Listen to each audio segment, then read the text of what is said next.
So, what do you call an alligator in a vest?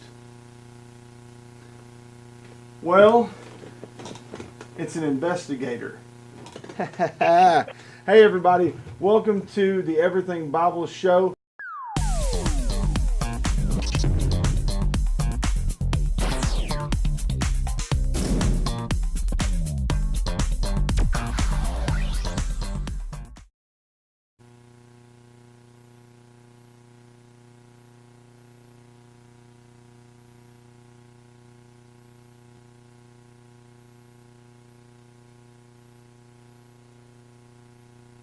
Joke. My wife told me to stop acting like a flamingo, and I had to put my foot down. I hear you. You got to put that foot down, buddy. I got you. That was good. Yeah. That was really good. I like it. Well, you know what? It kind of made me laugh, and I thought, you know what, might make others laugh too. That's good. I have this theory about dad jokes. I don't know if it's so much about the dads as it is about the kids, because as the father of a 5-year-old, she's awesome, she's hilarious, and I'm always thinking, what's going to make her laugh? What's going to make an actual 5-year-old laugh? And so, you know, these corny knock-knock jokes and goofy puns, that's kind of where I live right now with this 5-year-old. And my theory is that it becomes permanent for this Arrested Development thing. So 20 years from now, I'll still be telling my daughter about the interrupting cow or whatever corny knock-knock joke she laughs about now, and she'll say, stop telling dad jokes. The interrupting cow, that's a good one. Yeah. That's a good one. All right, so let's get into it, Daniel. Again, thank you so much for taking the time to talk with me and to inform our viewers of everything Thomas Nelson. Okay, so my vision for this interview was for us to kind of, I'm going to kind of give you all an outline to kind of go through the history of Thomas Nelson. Then we're going to talk about the New King James translation and its reliability, readability, and then I'd like to talk about what we have in the arsenal for Thomas Nelson Bibles. Sure. Then I'd like to talk about Premier Collection stuff. Then 2K Denmark and the Comfort Print typesetting, and then upcoming releases. So and then I have a bonus question at the end. So just stick around, everybody. So first off, Daniel, can you give us kind of a history of Thomas Nelson Bibles? Sure thing. Yeah, Thomas Nelson Bibles has a pretty long history, going back to Thomas Nelson started in 1798 in Edinburgh, Scotland. And pretty early in their history, they started producing KJV Bibles. So that's kind of in the DNA of Thomas Nelson as a publishing house. Long tradition of it, long heritage of creating Bibles for everybody. And Thomas Nelson had all kinds of different permutations in their history. They were in Scotland, then they opened up New York offices for a while. They started doing the RSV, publishing primarily out of New York. And then they moved to Nashville. And in the late 70s, they started producing the New King James Version. That was commissioned by Thomas Nelson Publishers, and more than 100 scholars from around the world, all kinds of denominations working together to create an update to the King James Version using the same textual basis, the traditional text, and but updating the language a little bit so it was really appropriate for modern day readers. And so you get this translation that is sort of partaking of the majesty and heritage and tradition of the King James, but is really great for modern day readers. Oh, absolutely. And that brings us into today. And I've been with the company for about 4 years now and loving every minute of it. I love the heritage. I love what we get to do now. And it's a really special company. Absolutely. Yeah, there's Thomas Nelson has just such an awesome reputation in the Bible publishing community. Their customer service and their quality, as well as having the New King James translation in pocket. That is awesome. So let's talk about the readability of and the reliability. You talked about the reliability based on all the scholars and the scholarship that went into the New King James translation.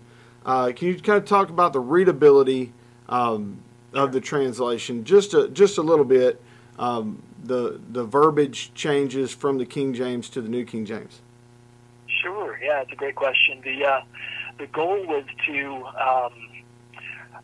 retain as much of the rhythm and the cadence and the beauty and the poetry. I mean, people think Bible. If you're an English speaker, you're probably thinking King James, and that's just sort of in our language now. It actually has become a part of our language, a part of our linguistic heritage, and the NKJV doesn't want to walk away from that. It wants to keep that and carry it forward. But they did ensure that the word choices were appropriate for modern day readers, that the readability level, I believe, is pegged right around an 8th grade reading level. So it's not maybe the easiest to read out there. You've got some translations that are geared for younger readers. But it's definitely a very smooth, readable, familiar sounding translation. If you ever grew up memorizing John 3:16 in the King James, you're not going to be surprised when you come to the New King James. That's right. You'll find a lot of those favorite passages, the Lord's Prayer and 1 Corinthians 13 and others, that it bears a striking similarity. Well, that's great, because you brought up that the New King James honors the King James rhythm and poetic nature of the language, which I think is such a huge key to the success of the New King James Version. Mainly because there's been so many, even from 1901 till the 70s when the New King James, there were so many translations that tried to re-engineer the wheel, where I think New King James really did an excellent job with trying to stay true to what we all have known as the Bible, while making it more readable. So that's why I love the New King James. New King James, like I've talked about this before on several videos, Byzantine text, Alexandrian text, I think they're both reliable. I love the King James, I love the New King James, I love the ESV, the NASB. I'm even growing on the CSB and the NLT. So I'm really a fan of several translations, but I do have a tremendous amount of respect for the New King James Version. So can you tell us about the latest, kind of what's in the arsenal for Thomas Nelson right now, and is there anything that's coming off of the production list? I know we're going to talk about things that are being added, new things, but the standard lineup for the New King James from Thomas Nelson. Oh yeah, it's a great question. We've always got something cooking over here. We've got I'll tell you, something I've really enjoyed has been this opportunity to invest in our Bibles, this beautiful Bible initiative, this idea that if we believe Scripture is the Word of God, if we believe that it carries this message of God's good news for the world, the story of redemption, the reality of who God is, and all that means for us, we should have Bibles that reflect that. And so I think that includes everything from just the way it's designed and looks, to the quality, the craftsmanship, to the letters that make up the words and the typesettings. And so I've really enjoyed that whole aspect of this job. And one of the Bibles that is kind of near and dear to my heart is the single column reference Bible, which in the regular size we've done the Premier Collection. I personally really like the compact single column reference. It's a little 5x7 trim size, really well balanced. It's a readable text block, complete cross-reference set in the outside margins. That's my current carry-around Bible. I just love it. And this is one where I didn't really look at the market. I didn't look and see, well, what's going on in the market and try to meet the needs there. I really looked inward to what's my ideal Bible. And this is an opportunity to try to bring that vision to life. And I don't think any single Bible can do everything that you want, but this one is really close for me. I just like the form factor, the single column. I can carry it around in a backpack or a bag, but super readable. And but that was a design and typography and layout choice that just made me really happy. And my hope is that all the Bibles we do really reflect that care and attention to detail, that we care about the way that the Word of God is being presented. Absolutely. Yeah, I have a love for the single column the single column reference. We're going to talk about the Premier Collection, but Yeah. the traditional King James giant print, that there's also a Premier Collection. That might be between the giant print and the long primer and the turquoise. Those three are neck and neck for my favorite King James layout, between, like you said, the font, the size, just to fit Botate, to fit me. That is just perfect, you know. And I've grown to love the New King James, the double column, large print, ultra thin or thin line. I can't remember if ultra thin line. So I love that Bible as well. It's I don't know if you're aware. I'm sure you probably are, but the Premier Collection edition of the large print thin line reference is receiving a nickname called the Omega Killer, and it's kind of funny, but it's really impressive because the price is so great. Actually, I'm going to leave a link in the description of this interview video. They're actually on sale on Amazon for $70 right now, and you can get a $4 coupon as well, so $66. I mean, that's insane to get an edge-lined goatskin with 36 GSM paper and the incredible typeset, the new comfort print, which is awesome. And I know there's a difference between the comfort print for Thomas Nelson and the comfort print for Zondervan. We'll talk about that in a little bit too. So what other Nelson editions are kind of popular right now aside from the Premier Collection? We have one of our perennial, just most popular study Bibles out there is the MacArthur Study Bible, and I love that Bible. That's kind of my study Bible of choice. If I have a question, one of the first places I think to go is, what do the MacArthur notes say about this? And he's just such a good Bible teacher, and he's done a lot of good work over the years, and his seminary is great. And this MacArthur Study Bible, we're coming out with a second edition where we incorporate some of the changes and updates that they've been collecting over the years for the notes. And we added a substantial number of new charts and maps, and we redesigned it with comfort print. It's going to be line matched, two-color design. What I'm really excited about with this is that we're doing a Premier Collection edition of it as well. So we'll have a regular leather hardcovers. That's awesome to hear. We're looking at, so brown goatskin with hubs, and I'm real excited. You're pumped up. It's gonna be great. All right, so let's talk about the Premier Collection. Okay, this is the biggest thing. Okay, this is the biggest thing that's happened with Thomas Nelson, in my opinion, with Thomas Nelson Bibles since the early 2000s and the Signature series, those fine Bibles bound by Abba with the French mill paper. You know what I mean? This is the best thing since then, and I have a couple of them here. The single column reference, and it's awesome. It should be called the Clarion Killer. I mean, it's so incredible. And then you have the Omega Killer. Look, I apologize for saying all that. I know most of you guys get really offended when I talk about your Omega. I love the Omega. I'm an ESV guy, but this is a special Bible. The large print thin line reference. The paper. Can we start with kind of the list of materials? Can you tell me about this paper?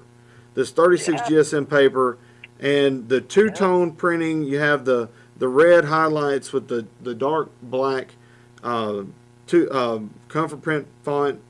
I mean, just tell me a little bit about the inside, the guts. Sure, yeah. Well, you were exactly right when you said earlier that we make all these decisions down to these minute details. And when it came to the paper, we were choosing, we were looking for something that matched up with the character of the fonts that we're using. If we're using these specialized Bible fonts that sit a little denser on the page, we were testing some paper that just didn't soak up the font, the dark color well enough. So how many different papers did you go through till you found this one? I honestly don't know. A lot, I'm sure. We did a lot, yeah. And we had a lot of checking to make sure that when it was actually on press, that the results were going to be exactly what we wanted, that it was going to be dense enough, dark enough, there would be no smearing or scattered ink spots or anything like that. And this paper really just fit the bill. It was chosen for its texture, its opacity. It has a little hint of cream color to it, but it's very neutral, and it just feels good. It's a really good paper. We couldn't be happier with it. Now the layout is very similar to the Schuyler Quintel. And I know that it wasn't replicated because of that, but it is really becoming a very favorable layout. And I love how you guys used the highlights within the text on the section headings, the chapter markings, and especially in the references. I use references, and having highlights instead of them just being bolded. Having highlights is a big deal for me down there, being able to access those references quickly. All right, so next thing, ribbons. Then we're going to go to the exterior, the cover, all those things. Why? Okay, this is a question. This is a comment I had on my review, and some folks didn't like it. Some folks agreed with me. And I've always been nitpicky about ribbons, so please forgive me. Ribbon is cheap. Why did you only go for the single-sided satin instead of double? That is a great question, Bill, and it's entirely welcome.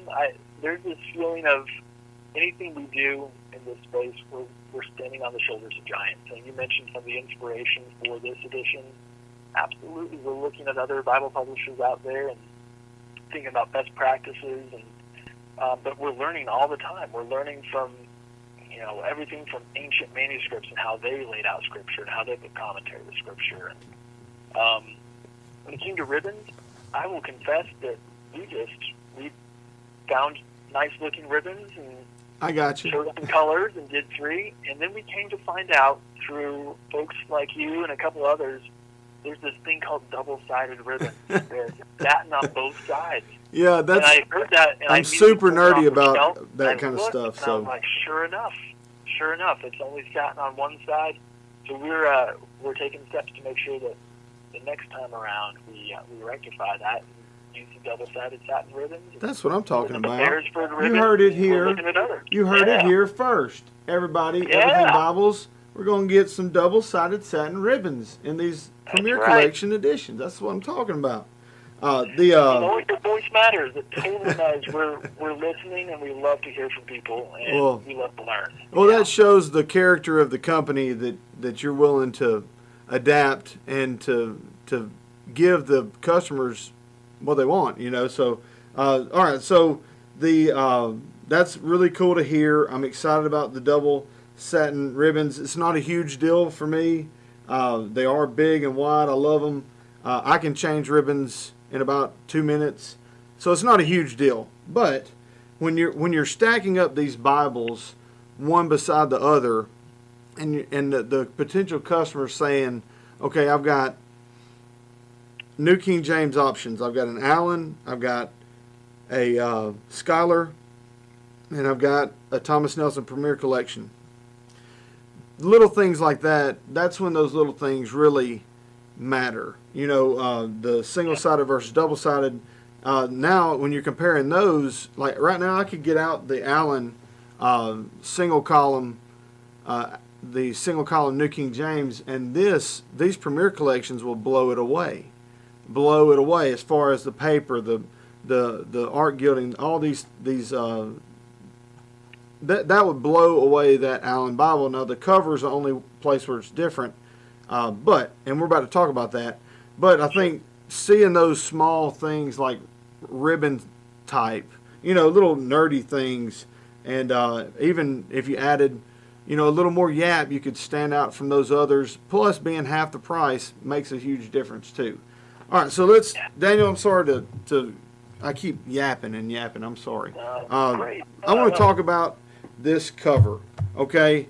And I've tried to explain these Bibles, and you can correct me if I'm wrong, which I've been wrong a couple times in my life, so you can correct me if I'm wrong. These Bibles are bound in China, and there's a reason. I'm sure it's for affordability, not have the logistics for having to move everything from one place to the other.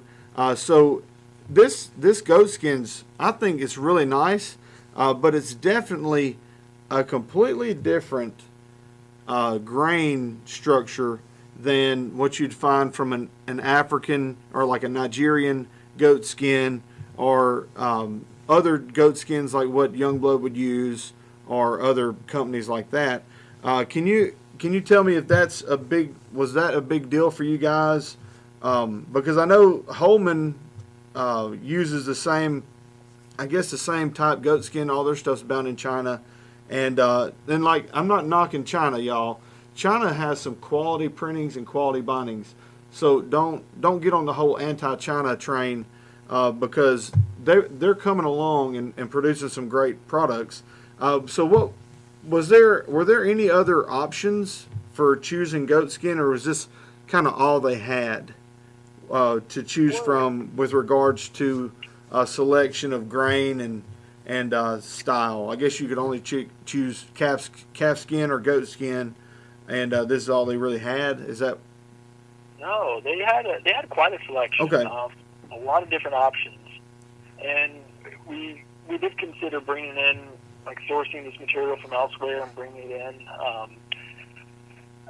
What really sold us on this particular material, we did confirm that nothing was lost in translation. It definitely is full grain goat skin. Absolutely, it is. Yes. But it's a very soft and very smooth grain to it. And I think that kind of speaks to, they're probably sourcing it from, they're not just picking one or two of the portions of the goat skin. They're really using the whole thing. So I think you're going to see some variation. But it is generally a pretty soft material. I think it's because of how they processed it. Well, you also, and I've explained this on a couple of videos, like animals, if you had a goat in North America, like I've shown people the difference between Chinese calf skin and North American calf skin based on the climate, based on the environment, the region where the animal's born and raised. That affects their skin, their grain of their skin, and the quality. So it seems like all the Chinese goat skins are going to be really soft like this. They almost feel like calf skin, and the calf skin liners are just incredible. Yep, and I think it kind of comes down to a preference thing. Absolutely. I think some are going to appreciate a bit of a thicker, rougher feel with a little bit of a deeper grain, and others are really going to like the smoothness. And I think we're going to see some variation even on the next round as we're looking at what we do next with the Premier Collection. As we look at different colors, we may find that there's a whole new feel for a brown goatskin Premier Collection than there was a black one. So the inside liner. Go ahead. I'm sorry, I interrupted you. Oh, you're good. We're just committed to experimenting and finding the right material. But you did hit on one of the key things is we love to make these things available. I love hearing that people can say, go to Amazon right now and you can get it for under $80. Oh, yeah. That's something that makes me happy when I think about a Bible like this being that accessible. I'm glad for that. That's exactly right. That's a great point, is that the Premier Collection is attainable for the majority of people that want a nice Bible. There's no excuse not to have one now. It doesn't cost $200. Like right now, you can get them for $66 on Amazon. All right, the spine. One quick thing I want to talk about before we move on to 2K Denmark. The spine on these Premier Collection. That's the only knock I might have on the cover design. I understand that the goat skin's a preference choice. It is full grain. It's soft. It's great. These painted ribs and stuff, will we possibly see raised ribs in the future, or even tooled ribs, like more of a deeper tool, or anything like that? Or is this going to be kind of what we're gonna get? we are definitely looking at raised ribs. We're looking at the tooled ribs as well, but we're kind of leaning towards raised. Oh, I love raised ribs. Yeah, and you know what? We had some interesting discussions about that, and some of us were kind of feeling like, well, it's purely aesthetic. It's sort of a callback to the old days when they had to gather up all of the threads and put it exactly in somewhere. So we're not really doing that. We're just kind of putting something in there to sort of call to mind that old world style of bookbinding. Well, it has a functionality to it, feel, doesn't it? It has a functionality when you hold a Bible with ribs. It has a function that it helps not slide off your hand, but it also it's a subtle nostalgia to it that kind of call back to the olden days when actually, like you were saying, the sewing is what made the rib. And I think I just love the feel of them. I love how they look older. I was just going to ask you that. Okay, so I want to talk really quickly about.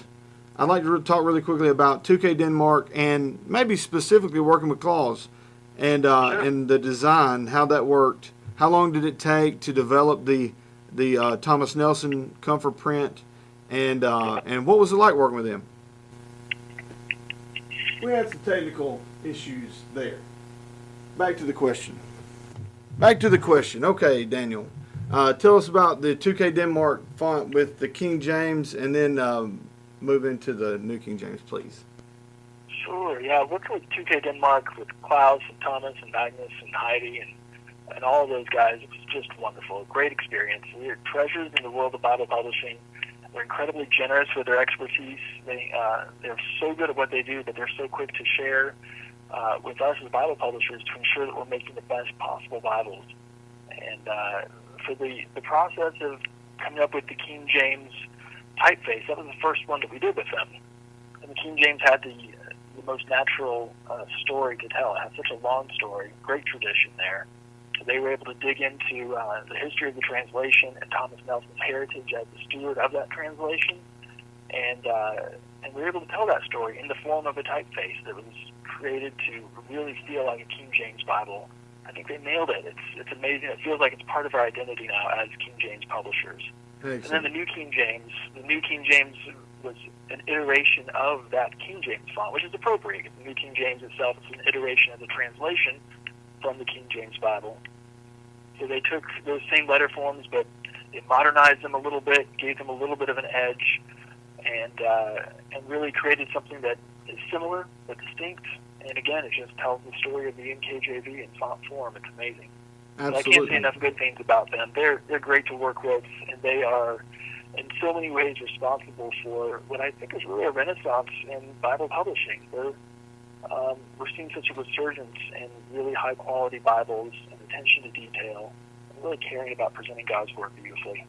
Well, I was going to mention this during our last question. I'll go ahead and say it now that yes, I think the focus on quality has really risen tremendously, and it's awesome to see because people having, especially my generation and younger generations, folks having a genuine appreciation for quality craftsmanship instead of some kind of immediate gratification or whatever's cheapest is best. That is so easy to fall into. I'm glad to see this resurgence, and we'll talk about that in just a second. Okay, so upcoming releases. I know you already mentioned the MacArthur Study Bible Premier Collection, MacArthur. That's really cool. I know you've got an open Bible. Oh my goodness, the open Bible's coming. I'm excited about that. You have anything else you can tell us about?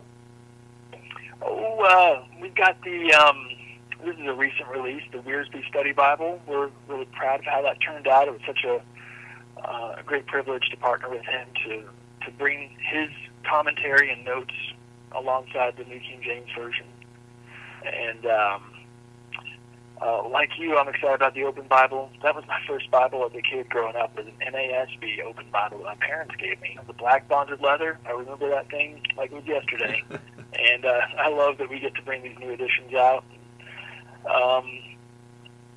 we always have things that we're working on. I'm looking at wide margins right now. A lot of the conversations online have just kind of got me thinking about what's the perfect wide margin Bible. Is it going to be verse by verse layout, center column references? What else do we bring to the table to make a wide margin that's exactly what people need? And absolutely, that's exciting for me. I love that stuff. I'm such a big typography nerd and Bible design nerd, and so this kind of stuff, I can just live here. I love it. Did we just become best friends? I think we might have just become best friends just now. Okay, so that's awesome. My last thing that I want to talk to you about is just in general, as a Bible publisher, what is it like being a publisher during this digital age, and you know, what is the vision for the future of physical publishing and printing and stuff like that? Those are great questions. It's something we think a lot about here, something I think a lot about.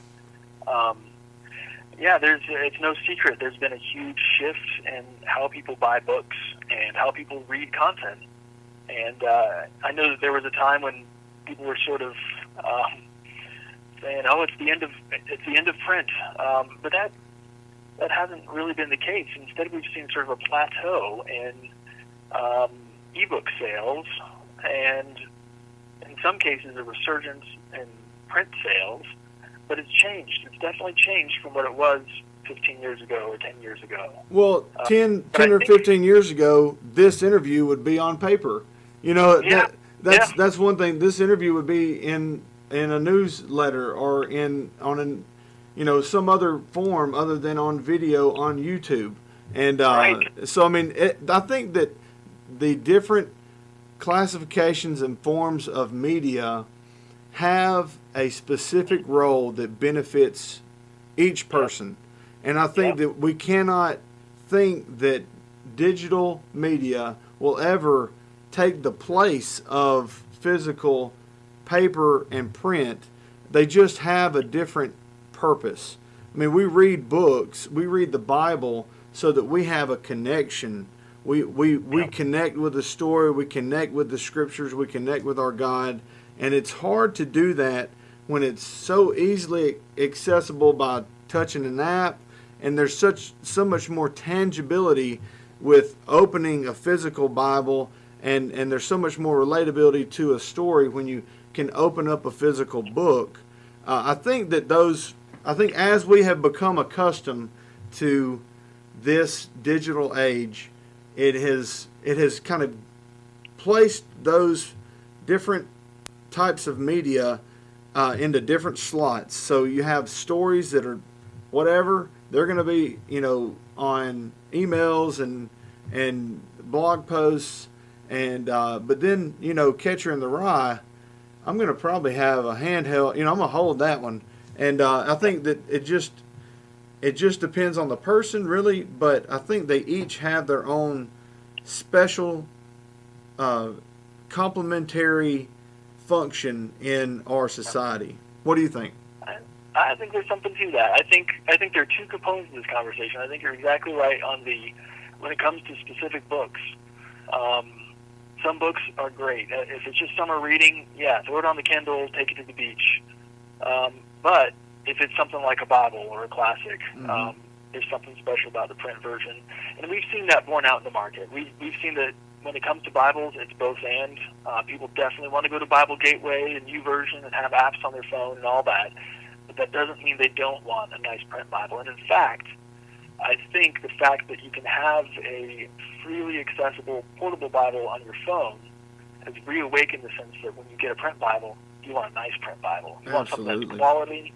You want something that's sewn binding, something that's got a font that's actually a beautiful font. So all of those things, I think it works together really well. And then the other component here is not just how we consume print media, whether we're looking at digitally or in print, but also how we find it and how we purchase it. So we've definitely seen in this digital age, like you said, movements toward more and more people buying things online. And that changes. That's part of why I appreciate what you do so much. You bring the experience that used to be able to only get by going to a bookstore and walking into the store and going in there and picking up a Bible, unpackaging it, seeing for yourself. Yeah. Bringing a version of that experience to people in their homes on YouTube. And so partnership with you guys is so important to us. We love that there's a community of people out there, Everything Bibles and the other blogs and Facebook groups and everything where we're getting that version of community. And in some ways, it's better than going to a bookstore all by yourself. I think it is, talking to dozens or hundreds of people, and you can see their thoughts in depth about these different editions. So it's a buyer's. It's exciting, it is definitely a buyer's. The way media is set up now, it benefits the buyer so much that you have now reviewers reviewing editions. You have communities that can talk about it, and really, what publishers could used to just sweep under the rug. Now those things are talked about. Those things are big deals now. So now it pushes everybody to bring their A game every time they release a product. And I think that does nothing but benefit the publisher and the consumer. So I think it's just such a great system that has developed, especially with Everything Bibles in our community there. That we have just a group of Bible-loving folks that want to grow in the Bible together with each other. So, Daniel, thank you so much for your time, buddy. I know I've taken up a huge chunk of it today, and I really appreciate your patience and your kindness and your hard work. And I think I can say in the comment section you're going to get a lot of love from our group. And within the group itself, you will too. So thank you so much, Daniel, for your time and all the effort you put in. And that's going to be it for us today on the Everything Bible Show. Be sure that if you're on Facebook, search Everything Bibles and join the group if you're not already in the group. And also, don't forget, we've started a new YouTube channel. Right now, the Everything Bible Show is on my personal channel, but after a few months, we're going to have everything that has to do with Everything Bibles on the Everything Bibles channel. I'm going to leave links in the description for the different Premier Collection editions and as well as the link to the group and to thomasnelson.com or Thomas Nelson Bibles and links to anything else I can think of that I can't think of right now.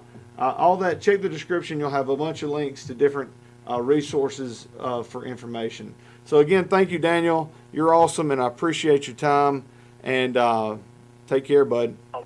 Thank you. Just really appreciate all that you do, and it was great being here with you today. Thanks. All right. Thank you guys for watching. God bless.